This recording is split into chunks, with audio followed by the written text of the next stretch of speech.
the other priests. And but that was one of the oppression things that we went through with all of that. And so we've been kind of ignored in Texas for a long time. And basically, because if you look at the documentation and you look at the facts, and I always say it's good to be Indian nowadays, you know, because everybody has started to discover their indigenous blood.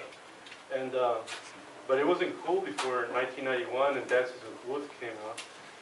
Back then, it was really hard to even to talk about who we were to even other tribes because they never heard of us. And there's still some that say, well, we never heard of it. So the thing is, they never come to Texas, and a lot of people who I know the difference is that we were actually the people that lived on the peyote grounds on both sides of the river. And I never call it Mexico or the United States because that was what we call Somisech.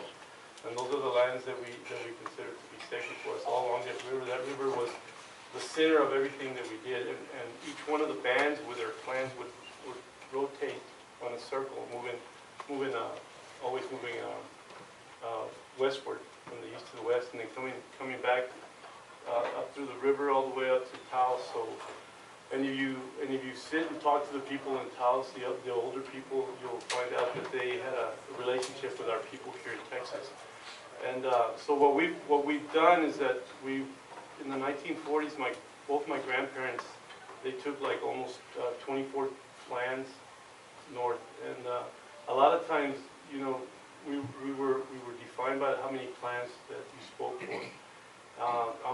I'm a direct descendant of Juan, who was one of the first contacts that they had here, and he's the one that first relayed the story of the Blue Lady.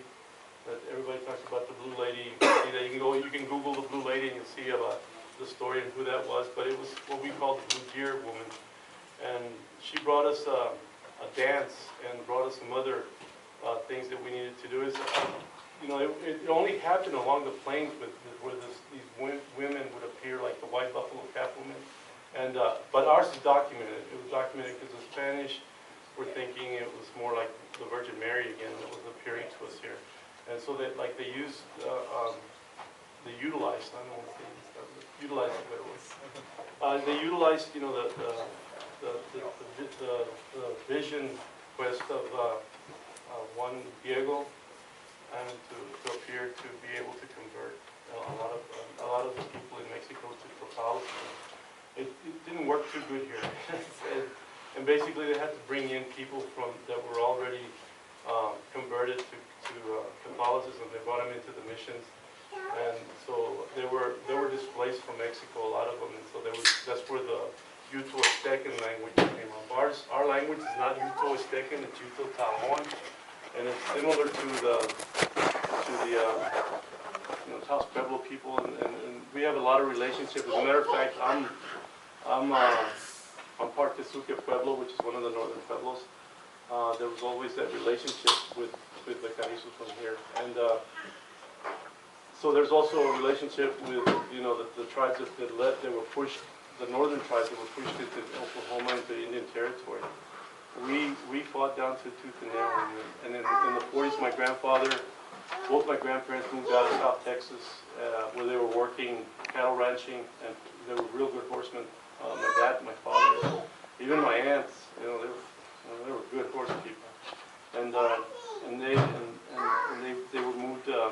they moved up north and became part of the migrant programs, you know, that they were traveling, and that's because that's what they were used to, you know. They would travel. My grandfather would travel a lot, you know, with running cattle all the way to Abilene, Kansas, from the King's Ranch and over to Abilene, and, you know, even to Albuquerque, and had a good relationship with the Comanches. So, he was born in 1884, and even then, when there were still a couple of wild bands of the Comancheros coming through there, he knew a lot of them, so they were related.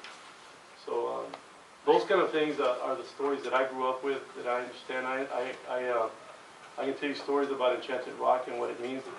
It's what we call the toenail of the Creator.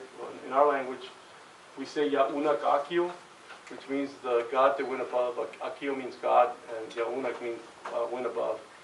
And if you go to Paint Rock, I can tell you the whole story about Paint Rock, starting with a boat, because you got to get on the boat to go through the river, and the military way is that river. And the whole site there is nothing but the solstice and equinox sites. And I was able to be very informative to the people there, because at one time they were talking about some guy named Four Horns coming in there and doing some kind of sacrifice or something, I don't know. So I had to straighten them out about that there was only one tribe in the United States that did a human sacrifice, and that was the Pawnees. And it was only once a year, and it was about one captive maiden that they would take from another tribe. And so there's not that much evidence to a lot of the stuff that was been written out. So one of the things that I have tried very hard to do is to talk to historians and to archaeologists and to other people, because they never asked us. And in the first place, if they would have asked us, they would have never written. Nancy Hickerson would have never written the book Humanos, the South Plains Hunters and Gatherers, because Humano means in Spanish means human, and that's what we all call ourselves. In our language, like I said, Carrizo is what the Spanish calls, and Comecrudos, because they saw us eating raw kidneys, which is one of our delicacies that was later picked up by the Kiowa. And so they like raw kidney. I don't know if any of y'all eat raw kidney. It was a delicacy, and it was important for us to be able to see that. And when they saw that, they thought Comecrudo means eats raw. And a lot of stuff that we had, like the dried beef, the dried corn, and paunches, that we used, because there was no pots or kettles back then. We used the paunch. I don't know if you know, the paunch is the stomach of a deer or one of the animals, and they would dry it out. And they would put all the dry food in there and put some water, and then they would warm up some rock, especially up in the plains. When you were going to the plains, you always carried 3 little rocks, and those rocks were put into there, and that's how you would cook your food. It would warm it up. You just keep heating up the rock. Now, we're very, very connected to what's going along, what's happening along the Rio Grande right now, and even some of those places that we're going back in there and renaming them, because the names of the places will change depending on the clan and the band that was there. And like I said, when my grandfather moved everybody north, both my grandparents moved everybody north, and both my grandmothers were the center of everything that happened, and nothing happened without going to my grandmother. So we're very matriarchal.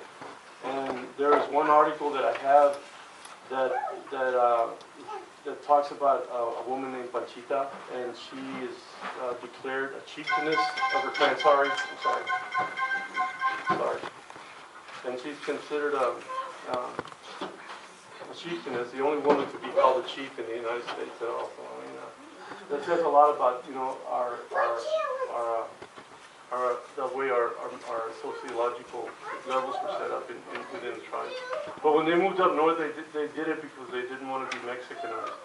What happened? We ended up growing up there in Lubbock, Texas, Plainview, Texas, and Dimmitt, Texas, and where there's a lot of racism.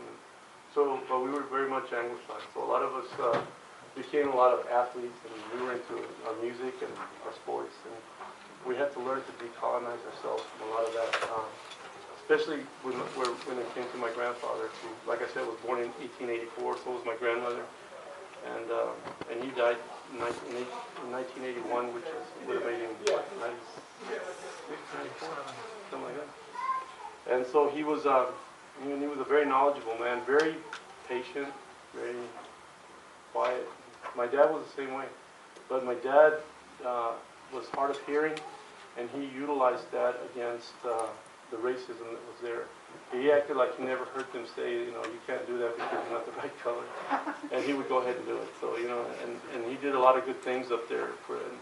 There's one of the streets in Plainview, Texas, is named after my grandfather, Juan Mancias. And the reason I'm okay with my name is because that was my grandfather's name, and my other grandfather was Benito, and so I'm very comfortable being called Juan Benito Mancias. And that doesn't make me Mexican, doesn't make me Spanish. I'm proud of that name, because those are my grandparents who fought very hard to maintain a way of life for us, and so that we could continue having what we have, the language and the lifeways that we continue to have.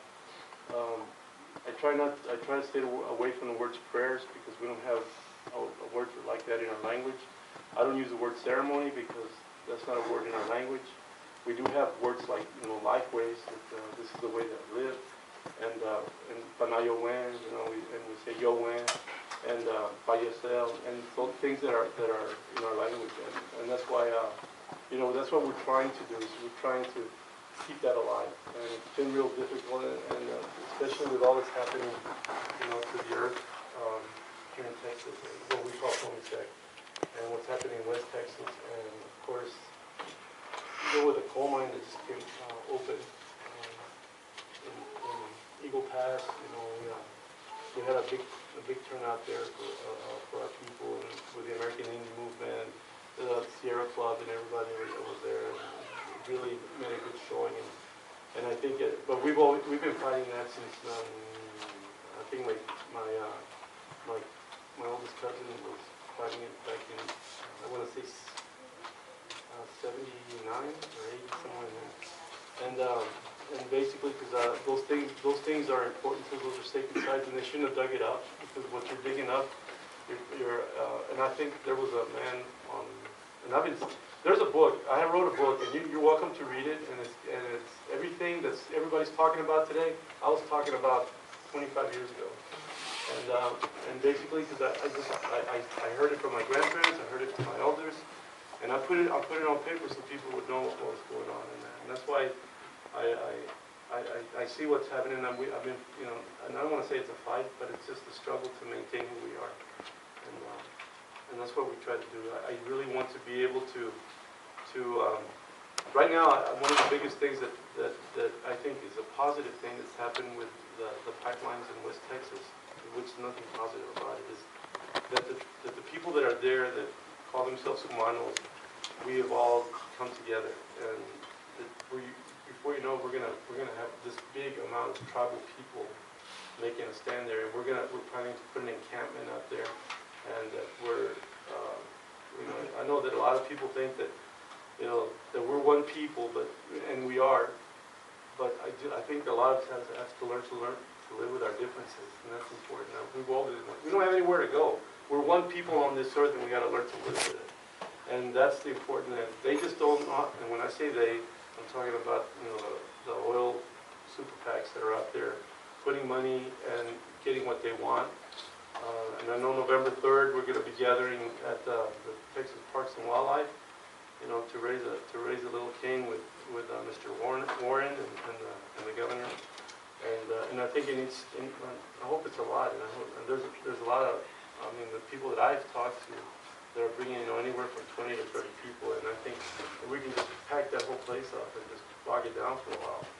I think that's the best thing to do, and I don't care who's in charge as long as we're there. Making a statement, because it all falls back into these tribal lands that are here and sacred sites that are important to us. The Texas Parks and Wildlife have been gracious enough to let us get on to some of these sacred sites of ours, like Enchanted Rock, and even we get the opportunity to go out to Rio Frio and some of these other state parks that are there, but.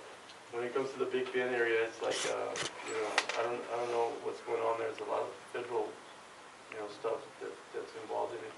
I'm concerned about what's happened with the EPA and how the EPA has falsified a lot of documentation. The Texas Railroad Commission, I'm concerned about how they've reported some of the things to get the permits for the coal mine. And basically because there's, they just said, well, they're not here. I got letters where they came to us, my great-great-grandfather, his name was Manuel Cavazos, and I've got that document if anybody wants to see it. As a matter of fact, you can go on our website and you can see it, where he talks about that back in 1871, they were started building the railroads in South Texas. They came across a big massacre site of 256 Carrizos, and so they went looking for who knew what happened, and the sole survivor was my great-great-grandfather. And he told them about that. And if you read the whole thing, it's, the last paragraph in there, the captain of the Corps of Engineers asks him, he asked the captain, he says, well, Captain Hawkins, what are you going to do now? And he tells them, he says, well, we're going to have to move them so we can build a railroad. and he, you know, very, you can see, I can almost hear him say it. It's written down. He says, "Now my people will die by another." So every time they dig up somebody, one of our relatives, whether they're Carrizo, whether they're Apache, whether they're Comanche, I know places in North Texas where they found burial sites, and they've stripped those burial sites and burned the bones, and that to me is very, and that's a continuing of the genocide that has occurred in this country with the Native American, and I don't think they understand that every time you dig up somebody, you're killing them again. They're not actually resting.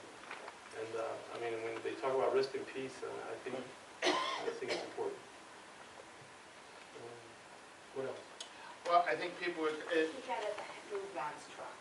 Okay. Oh. It's blocking. Can somebody? I think he can move it for you. And then we can just look over. Okay. Then I think people were interested in two things: the fight about North Dakota, and then what the fight in Big Bend. And then if you could also mention there's a possible demonstration at Parks and Wildlife or a hearing or something. Could you go through those three things, and then then after that we'll open it up and people can ask you any questions they want. The second thing is, while we're talking, we have a bunch of clothes in that other room that we've collected, but we also would like to pass the hat to give to Juan to use in the struggle for his tribe and for himself to continue to use the struggle. So, Gil, could you take your hat around? And just ask everybody to put money into it. Well, I've traveled between here, at that time, between Lubbock, and so that's where I graduated from Texas Tech, and I moved from Lubbock to South Dakota, and been going there for 35 years, and I've been dancing up there for 28.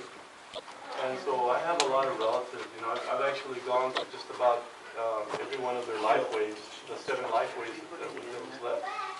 And so they're like my family. I mean, I've laughed with them, I've cried with them, I've felt pain with them.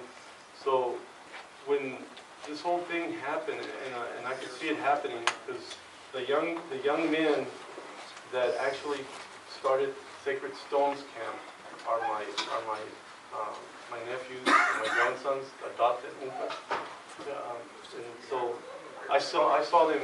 I used to hold them in my lap, and from that time, you know, what you hear me saying now, they used to hear me say there.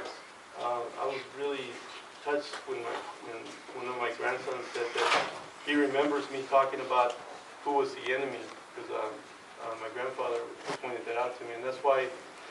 When he went and set that camp up, you know, in April, they've been there since April. I mean, this didn't just start in August. They've been there since, well, actually before that, because they had set up some other camps up to stop the Keystone. And so they've been there, and then they set it up there at Standing Rock, at the Cannonball, and they've been there since April doing this, and they're not backing up. And all they do is they go there like he grew up. He grew up around those Sundance grounds. He grew up around all that medicine. My sister, who took me as her brother, she was a very strong woman, and she did a lot of that. And that's why what's happening there right now, they really want to maintain it into a spiritual way. And for me to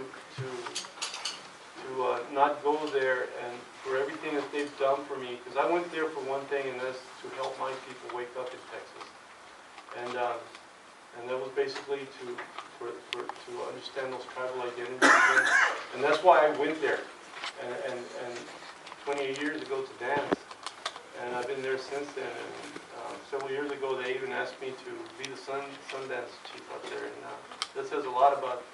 It'll be the first time somebody that's not born like Lakota to be doing that, and I said no, because I don't live there. I live in Texas, and I honor my people too, and so I don't go and take my ways and force them on them, and that's one of the things I think that we learn to respect. We learn to live with the people that are there because they're there for a reason, and and that's what I was taught. You never go and use somebody's trails without permission. You know, you always ask permission, even to sing a song. But here in Texas, I can sing my songs all day long. So. And I always tell people, you don't validate, you know. But here it's important that they understand what's happening there is I think a lot of people don't recognize that, and I know Fox, we went up there, is she here? Oh, yeah, we went up there together, and I think she saw what was happening, and there's a connection. I'm real connected to Cheyenne River, and I'm connected to what's happening at Standing Rock, basically because they're my relatives, and we've learned to be relatives. And one of the hardest things in life is to be a relative, and because you have to learn to deal with, everybody's idiosyncrasies and how we're colonized, and then have to decolonize from that to be able to understand what being a relative is. Everything that you see over there right now is what we did when the first European landed on this land, as we saw them as a relative, even though they had long beards, all that. We tried to teach them how to live and understand the land here, because we knew they were going to have a hard time. But to be at the mercy of them later was one of the hardest things to accept, because that's not what a relative does. But we continue to do that, and we continue to give, and we continue to do that as part of what's going on with it. And that's what they're doing. They're seeing us all as one people, and they're continuing to give their own selves and sacrifice their own selves to be able to stop the insanity of what's happening, of bringing what is dead out of the ground. Once it's in the ground, you have to leave it alone. And just because it runs your car and it runs our air conditioners, I'd rather walk anyway. I don't drive that much. I just, just take my grandkids to school and back. And I know I have to drive across country to go to these things, but I would rather take a horse, but it'd take me, 3 months to get there. Bobby had a question. Yes, ma'am. Yeah, some of us can't go to Dakota, unfortunately. Can you explain a little bit about what's going to happen on November 3rd? Because that is here in Austin. Yeah, what's happening, we're actually challenging the appointments of some of those guys that are being put on the Board of Commissioners for the Texas Parks and Wildlife, and one of them being Kelsey Warren. And Kelsey Warren has no experience of whatsoever other than going hunting and killing animals and tearing up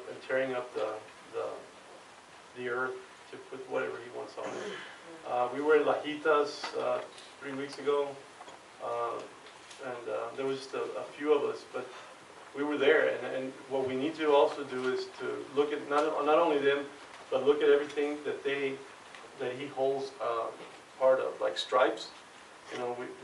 We're planning something up in Dallas to start boycotting stripes, because that's one of his big money makers. And so that's not what you can do, and that's what they're looking for over there, is to be able to break away from that, the money that he's making, to be able to do that. And that'll help down in the Big Bend area too. And that's what we need to do, is wherever these things are happening, look them up. It's there. There's a lot of groups here that are. I know that Tani Ward, who is with the